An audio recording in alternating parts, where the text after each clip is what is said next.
Hello students, I am Gunjan Malik Manocha, Assistant Professor, Institute of Hotel and Tourism Management, Maharishi Dayanand University, Rohtak. Welcome to EPG Pathshala. We are studying the paper Managing Culture and Diversity, and today we will study the module Cultural Resistance to Change. The learning outcomes would be, by the end of this module, the students will be able to understand the concept of change, understand the cultural aspects, resisting change. You will also understand strategies to lessen the resistance to change. First, we will have Introduction to Change and Organizational Development. In a dynamic environment, change is unavoidable.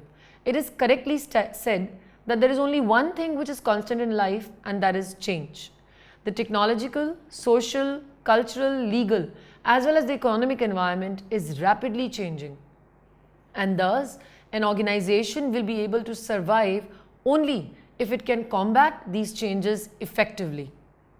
Organizational development is the systematic application of behavioral sciences knowledge at various levels, such as the group level, intergroup organization, to bring about planned changes. Its objective is basically organizational effectiveness to reach a higher quality of work life, adaptability, and productivity. It accomplishes this by working closely to an organization's culture through various strategies or action steps like changing values, changing procedures, attitudes, behaviors, and also the structures, so that the organization can adapt to the competitive actions, technological advances, and the fast pace of change within the environment. Thus, we can say that OD, change, and culture, they are all a part of the same loop, one affecting the other and in return affected by the other. Definition of change and organization development. According to Burke, organizational development is a planned process of change in an organizational culture through the utilization of behavioral science, technology, research, and theory. One another definition given by French and Bell is organizational development is a long-range effort to improve an organization's problem-solving and renewal processes, particularly through a more effective and collaborative management of organizational culture, with special emphasis on the culture of formal work teams, with the assistance of a change agent or a catalyst, and the use of theory and technology of applied behavior science, including action research. Now, strong versus weak culture. Culture emerges out of the shared behaviors and the working relationships of organizational members that have developed over time. Thus, it takes a substantial time for a cultural transformation to take effect. A strong culture may also prevent a company from remaining competitive or adapting to a changing environment, which in fact can impede the growth and sustainability. IBM, for an example, has a more tightly held culture than a conglomerate of newly acquired companies or a very young firm as Google. Strong cultures have more impact on the employee's behavior, and they can also show lower turnover. It creates high levels of employee loyalty as well as motivation, and the basic values of the organization is intensely held and widely shared. Managers often face a dilemma to conclude the relationship between culture and the critical performance factors on which excellence actually depends. Well, culture is the product of various components of the organization, and those components are like structure, the systems, the people, and the style, which influence the way managerial tasks are being performed. Now, if you successfully want to change the culture, then there are certain factors. The number one is advocates of change, time frame, degree of change, impact on culture, and measurement of change. Now, we'll discuss the first factor, which is advocates of change. The leader or the person who superheads the change program is one of the main leading agents of a change program. His expertise, his behavior science knowledge, or the team who spearheads the change program becomes one of the main agents for the project. The second is time frame. If you want successful cultural change, then time frame is also very important. The time frame of the change program matters to a great extent. a minor change implemented over several months, vis-a-vis a major change which is implemented immediately. Each will have its own good time to be successfully implemented. The third is degree of change. Now, the degree of change means whether the change is minor or major. A minor change may be some small rescheduling of a particular line of action, whereas a major change may mean a new product launch. Then another important factor is impact on culture. The impact of change program in the existing culture and systems does throw some light on the successful implementation of change. Now, measurement of change. Well, measuring or evaluating the change through various evaluating indicators helps to understand the level of performance. A change model with impact on culture. Two major considerations in organizational change are the degree of change and the impact on the organizational culture. It is surely not hard to understand that when a change involves a significant impact on the organization's traditional behavior, power, culture and structure, implementation would be obviously difficult and resistance ought to be high. The degree of change and the impact on the existing culture is shown in figure 1. The areas in 4 quadrants are, in figure 1 basically shows how much resistance is encountered in 4 possible change situations. Now this figure, which is displaying the change model, now we need to understand in the way that there is one horizontal axis and there is one vertical axis. The horizontal axis is displaying the degree of change from minor to major, and the vertical axis is displaying impact on the culture by that change from minor to major. If we talk about number 1, it shows that there is a minor degree of change and a minor impact on culture. So there will be very low resistance and the chances of success are very high.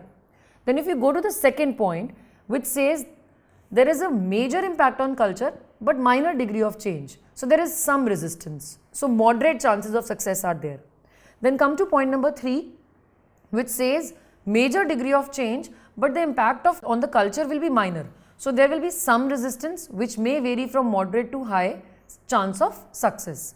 And the fourth is where both of the things are major, higher degree of change and with a higher impact on culture. So there will be very high resistance and the chances of success in that change will be very low.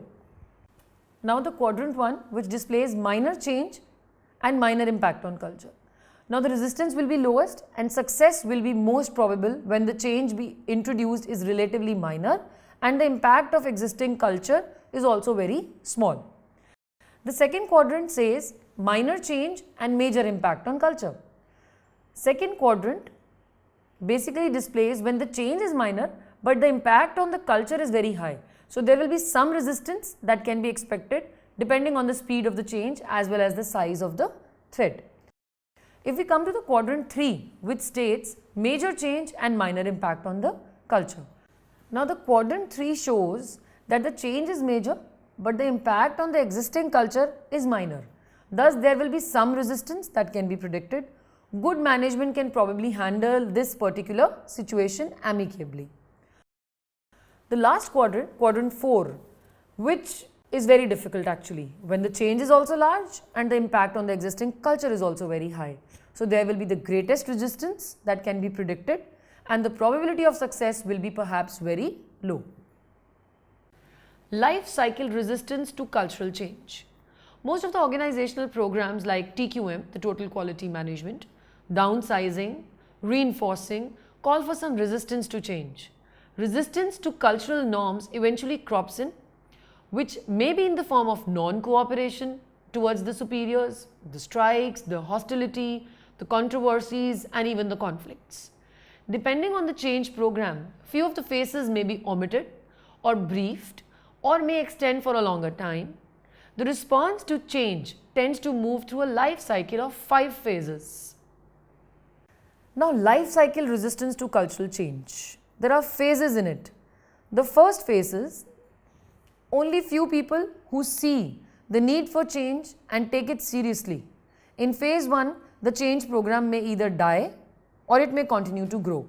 Resistance appears massive sometimes in large organizations. The second stage of the life cycle is forces for and against change. They become identifiable. We can identify what are the forces in favor and what are the forces against. And the cultural change is thoroughly understood. Greater understanding, cooperation and teamwork, it may help to lessen that particular resistance. Now the phase 3 of the life cycle states direct confrontation of for and against for the cultural change. This phase probably means life or death to the change. Now the fourth phase of the life cycle is remaining resistance seen as stubborn. Possibility that resistors will mobilize support to shift balance of power, wisdom and communication. These are the two things which help to convince positively those stubborn resistors. And the last phase of the life cycle resistance is phase 5. The resistors to change are as few and as alienated as were advocates in the first phase. So these were all the phases of life cycle resistance. Driving forces towards acceptance of change programs. Sir Kurt Lewin, the father of OD, developed the concept of force field analysis, which evaluates the net impact of all forces that basically influence change, even while implementing a cultural change program. These forces are broadly divided into two groups. The first is the driving forces and the second is restraining forces. Some examples of driving forces are trust in management, superior, the trust in superiors, the customer demands, the employee demands, stakeholder demands and the increased efficiency. Restraining forces are forces that restrain a cultural change and thus make changes even more difficult. These forces counteract the driving forces and they lead to avoidance or resistance of the change. Some examples of restraining forces are non-cooperation by the staff, fear, lack of training, lack of incentives. If the two sets of forces are equal, then there is no change. It will be a state of equilibrium. It is a valuable change management tool. Once an organization or its key members decide to implement a change program, they need to energize the forces favoring it, or we can say the driving forces. Figure 2 shall help to understand the influence of the two opposing types of forces, which is functional whenever any change in culture is intended for. Now we have the driving versus the restraining forces for change. The driving forces are increased efficiency, customer demands, executive mandate, trust in the unit leader. And the forces which restrain the change are capital investment, fear, lack of incentives and lack of training. And then we have given the strengths also in the form of number in the chart. External pressure towards cultural change. As an organization is a part of larger external environment, hence there are forces exerted from external stakeholders, employees, customers, management, trustees, government or even the society, which acts like a driving force to bring in a cultural change. The second is employee involvement. Members of an organization play a major role in directing some cultural change in the organization. Once begun, the members will try to continue with bringing that change, as it has involved investment in the terms of money, time, commitment and as well energy. The third is motivation from the management.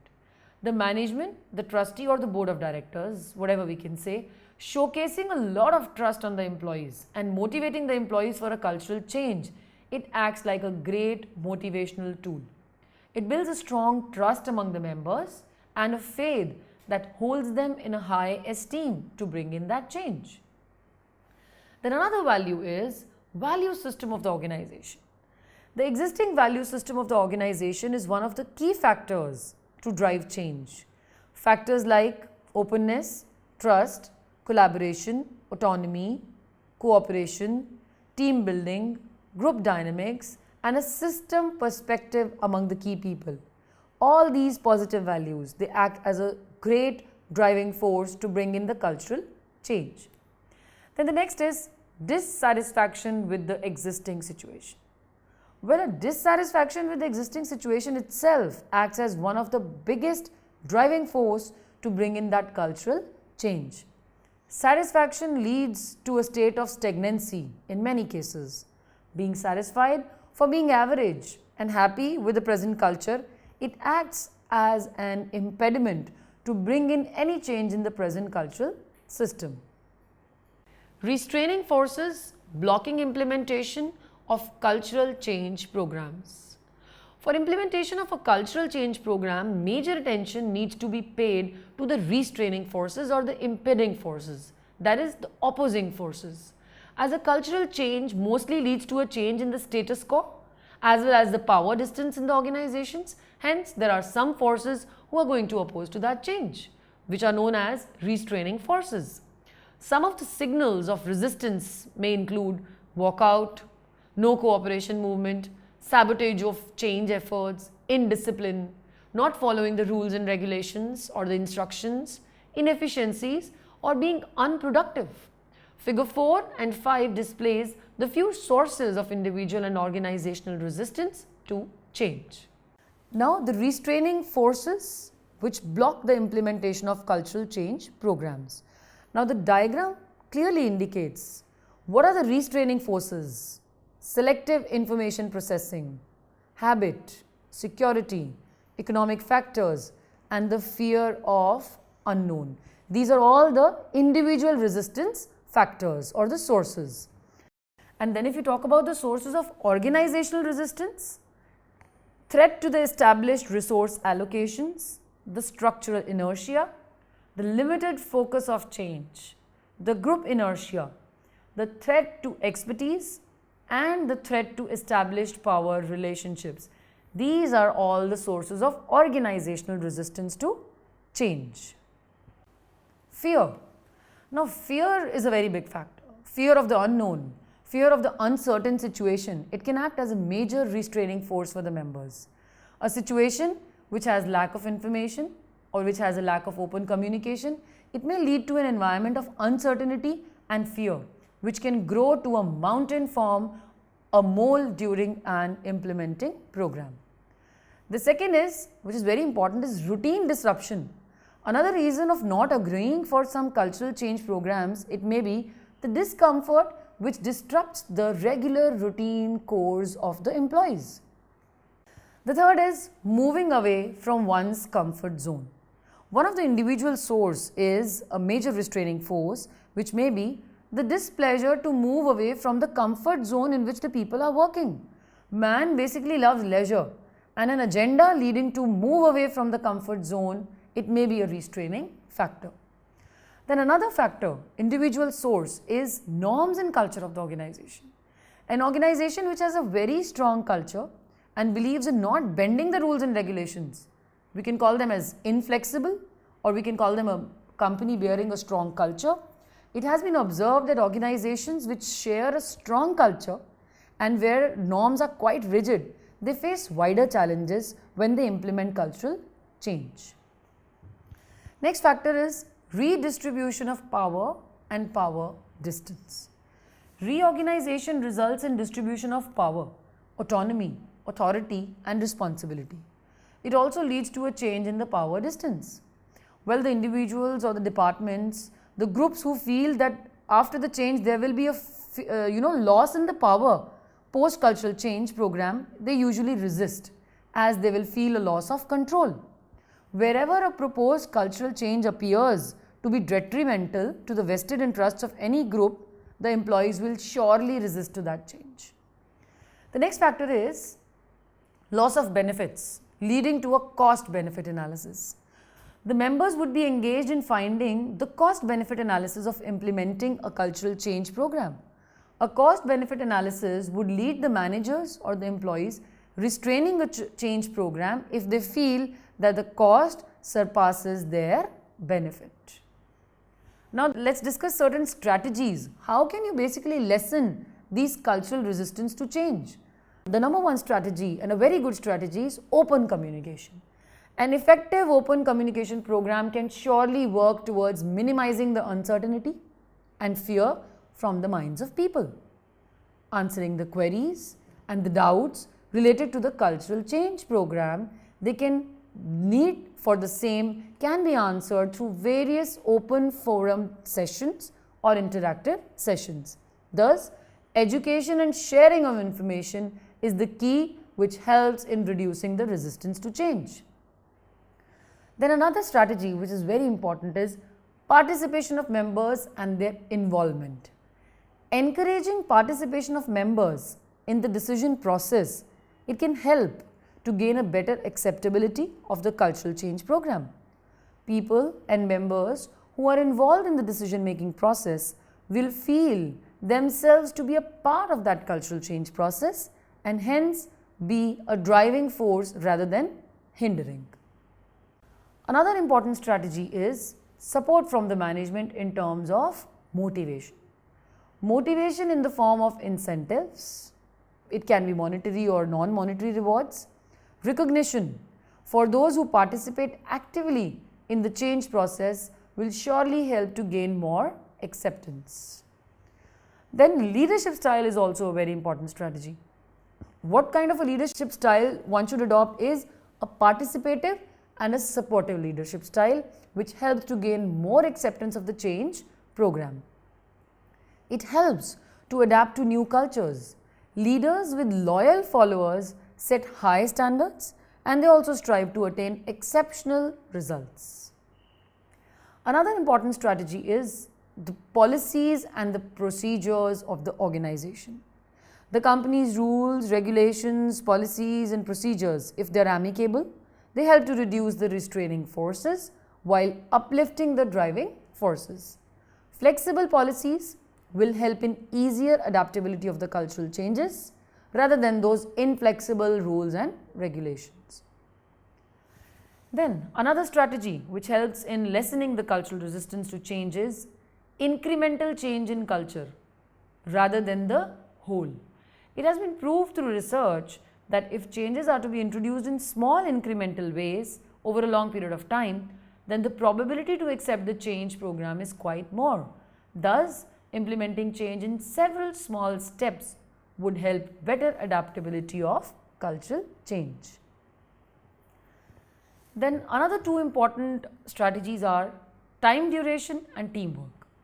Well, time duration says a longer time period in implementing a cultural change program has more probability of being successful than the abrupt changes. So, we should not go for abrupt changes. Then if we talk about teamwork, members in the organization as well as managers, both, they need to work on employees' teamwork. Innovative reward mechanisms. Now, innovative reward mechanisms, be it monetary or non-monetary, they increase the probability of successful adaptation of the change program, leading to a cultural change. The various monetary or the non-monetary schemes may include a profit sharing plan, gain sharing plan, appreciation certificates, or ESOP, which is employee stock ownership plans. Then two more strategies which can help in reducing the cultural resistance.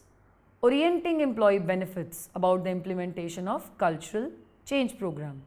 Telling the employees that what are the prospective benefits they will receive when these change will be implemented. Power structure and power strategies. Power strategy may include a low-key as well as a non-threatening work environment or a motivated work environment conducive to success of implementation. Summary. Organizations today face a major challenge in managing change effectively. Managers developing and implementing programs to keep the organizations competitive in a tough, constantly changing environment, they must deal with resistances of varied degree. Well, at a personal level, change represents the alteration of set patterns of behavior, defined relationship with others, work procedures and job skills. At an organizational level, change means that policies, procedures, operating costs, the sunk costs or the manufacturing processes, they will no longer be the same. Research and studies show that corrective management action is needed to accelerate the change process and to lessen the resistance to change. Now, corrective action plans, it may include strategies like better education or sharing of the information which leads to an open communication and being empathetic with the employee's fears or the apprehensions. Thank you.